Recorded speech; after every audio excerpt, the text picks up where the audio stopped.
નમસ્કાર, ગ્રાઉન્ડ રિપોર્ટમાં આપનું સ્વાગત છે। હું છું આપની સાથે સંધ્યા। ઓપરેશન આરોહીને લઈને સૌથી મોટા સમાચાર આવ્યા છે અને થોડી જ વારમાં આરોહી બહાર આવી શકે છે। તો થોડી જ વારમાં આરોહીને બહાર કાઢવામાં આવી શકે છે તેવી વિગતો સામે આવી રહી છે। અમરેલીના સુરતપરા ગામમાં ઓપરેશન આરોહી તેજ થયું છે। બાળકીના માથા સુધી પહોંચ્યો છે રોબોટ અને બાળકીના માથા પર માટી પડી હોવાનું પણ દેખાઈ રહ્યું છે, કારણ કે છેલ્લા 6-7 કલાકથી આ ઓપરેશન ચાલી રહ્યું છે। બાળકી હલનચલન કરતી હોય તેવું પણ જાણવા મળ્યું છે। જે રેસ્ક્યુ ટીમ છે તેને તે જાણવા મળ્યું છે। તો બોરમાં 55 ફૂટે ફસાઈ છે આરોહીની ઉંમર 1.5 વર્ષ છે। ઓપરેશન આરોહી તેજ થયું છે। અમરેલીના સુરતપરા ગામમાં ઓપરેશન આરોહી ચાલી રહ્યું છે અને છેલ્લા 6-7 કલાકથી તેને બચાવવાના પ્રયત્નો પણ ચાલી રહ્યા છે। બપોરે અચાનક રમતી હતી તેના જેટલી જ ઉંમરની કેટલીક બાળકીઓ સાથે અચાનક જ તે બોરવેલમાં ફસાઈ ગઈ અને ત્યારથી જ તેને બચાવવાનું કામ ચાલી રહ્યું છે। અત્યારે આપણી પાસે જે બોરવેલ રેસ્ક્યુ રોબોટ છે, રોબોટને બાળક સુધી પહોંચાડી દીધો છે। ઓલમોસ્ટ બાળક પકડમાં આવી જ ગયું છે, પણ થોડુંક અમારે વધારે સેફટી માટે થઈને એક એક્સ્ટ્રા સેફટી માટે થોડુંક કાર્યવાહી ચાલુ છે। થોડુંક બહારથી સામાન મંગાવેલો છે, એ આવી જાય એટલે અમે જલ્દીથી જલ્દી બાળકીને પકડીને બહાર લાવવાની કોશિશ કરીશું। મોસ્ટલી અત્યારે એમ કહી શકાય કે બાળક સામાન મંગાવ્યો જે આવી જશે એટલે 1 કલાકમાં બહાર આવી જશે। મહેશભાઈ, કેટલી અંદર ઊંડે કેટલી બાળકી અત્યારે છે? અત્યારે લગભગ 55 થી 55 ફૂટ ઉપર છે અને બહાર નીકળી જવાનો કેટલોક સમય લાગી શકે હજુ સુધી? જે અત્યારે અમારે જે સામાનની જરૂર છે એ ચિત્તલ ને આસપાસના મતલબમાં મોટું જે શહેર હોય ત્યાંથી મંગાવેલો છે।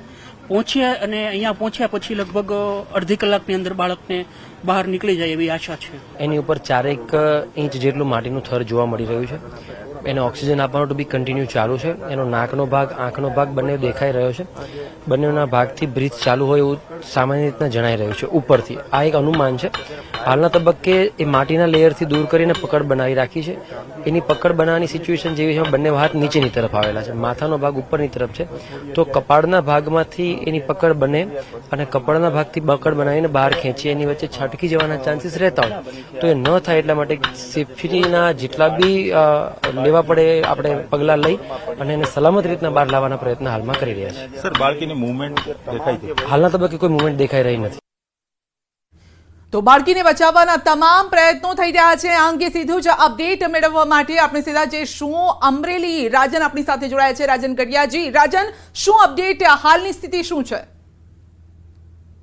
અમરેલી જિલ્લાના લાઠી તાલુકાના સુરતપુર ગામ છે। અમરેલી જિલ્લાના સંધ્યા બપોરે 12:45 થી 1 વાગ્યાના અરસામાં જે આરોહી જે છે એ બોરમાં પડી ગયા બાદ હજુ એની એ જ સ્થિતિ છે।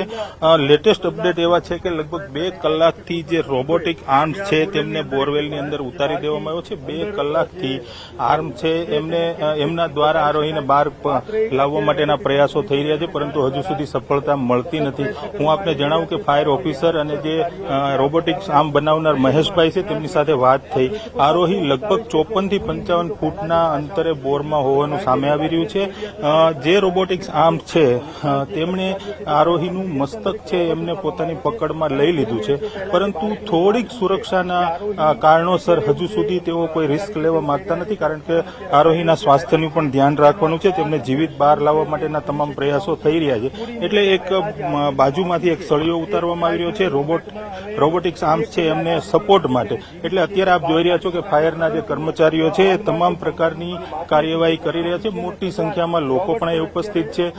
108ની ટીમ છે સ્ટેન્ડ બાય રાખી દેવામાં આવી છે અને તમામ પ્રકારના પ્રયાસો કરવામાં આવી રહ્યા છે, પરંતુ સંધ્યા દુર્ભાગ્યપૂર્ણ રીતે હજુ સુધી આરોહીને બહાર લાવવામાં સફળતા નથી મળતી। જી, કારણ કે મહેશભાઈનું કહેવું હતું કે લગભગ અડધો 1 કલાક જેટલો સમય લાગશે આરોહીને બહાર આવતા। અહીંયા ક્યાં એ અટવાયો ક્યાં છે? આખો મામલો ક્યાં અટવાયો છે? શું આમની પકડ અહીંયા ઢીલી પડી રહી છે? કારણ કે પહેલા પણ ફાયર ઓફિસરને પણ આપણે સાંભળ્યા હતા કે માથું જે છે એ પકડમાં આવ્યું છે, પરંતુ માથાથી જો એ પકડે તો કદાચ થોડીક નુકસાની થઈ શકે, તો એનું પણ ધ્યાન રખાઈ રહ્યું છે। શું છે મામલો આખો? નહીં, તેના શ્વાસ છે તે જીવિત રહે, તે શ્વાસ શરૂ રહે, કેવી રીતે બચાવી શકાય? બિલકુલ સંધ્યા, જે રીતે રોબોટિક્સ આર્મ્સનો જે પકડ છે એ આરોહીના મસ્તક પર થઈ ગઈ છે, પરંતુ જો એમને જબરદસ્તીથી બહાર ખેંચવા માટે જો બળ પ્રયોગ કરવામાં આવે તો કદાચ બાળકીને નુકસાન થઈ શકે, તેમના સ્વાસ્થ્યને નુકસાન થઈ શકે, કારણ કે બિલકુલ ફૂલ જેવું બાળક છે, 1.5 વર્ષની બાળકી છે, એટલે સ્વાભાવિક રીતે જ એમને જોરથી ખેંચવું એ પણ વ્યાજબી નથી. એટલે અત્યારે એક તોડ એવો કાઢવામાં આવ્યો છે મહેશભાઈ અને ફાયરની ટીમ દ્વારા કે જે રોબોટિક્સ આર્મનો જે હાથ છે એની બંને તરફ એક લોખંડનો સળિયો ઉતારી અને થોડો એને સપોર્ટ કરવામાં આવે તો જે આરોહી જે છે એના સમગ્ર શરીરને જકડમાં લઈ અને બહાર ખેંચવામાં આવે તો એમને ઓછું નુકસાન પહોંચે તે પ્રકારનું અત્યારે એક પ્રયાસ કરવામાં આવી રહ્યો છે. લગભગ 1 કલાકથી સંધ્યા હું આપને જણાવું કે આ પ્રકારનો પ્રયાસ થઈ રહ્યો છે, પરંતુ હજુ સુધી સફળતા નથી મળી. જી રાજન, કારણ કે ઘણી વખત આ પ્રકારના કિસ્સા આપણે જોયા છે અને આવા કિસ્સામાં આપણે જોયું છે કે બીજા પણ પ્રયત્નો કરવામાં આવતા હોય છે. જો કે રોબોટ દ્વારા તેને બહાર લાવવાના પ્રયત્ન થઈ રહ્યા છે, એક સારી બાબત છે. બીજા પણ પ્રયત્નો થતા હોય છે કે બાજુમાં જે ખાડો ખોદી અને પછી એલ શેપમાં ખાડો ખોદી અને ત્યાં સુધી જવાના પ્રયત્નો થતા હોય છે. અહીંયા એવા બીજા કોઈ પ્રયત્નો કરવામાં આવ્યા છે, એક સાથે રેસ્ક્યુના બીજા કોઈ રસ્તાઓ શોધવામાં આવ્યા હોય?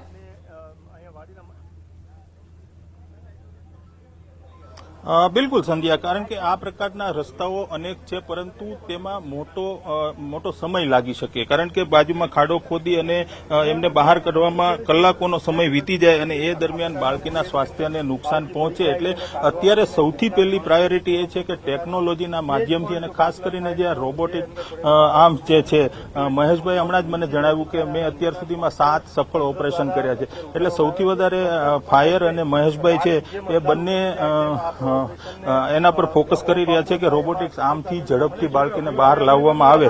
આ સિવાય હું આપને જણાવું કે એનડીઆરએફની એક ટીમ જે છે બરોડાથી રવાના થઈ ચૂકી છે બપોરે જ, અને લગભગ થોડી મિનિટોમાં જ પહોંચે તેવી શક્યતાઓ છે. ગાંધીનગરથી પણ એક ફાયરની ટીમ બોલાવવામાં આવી છે.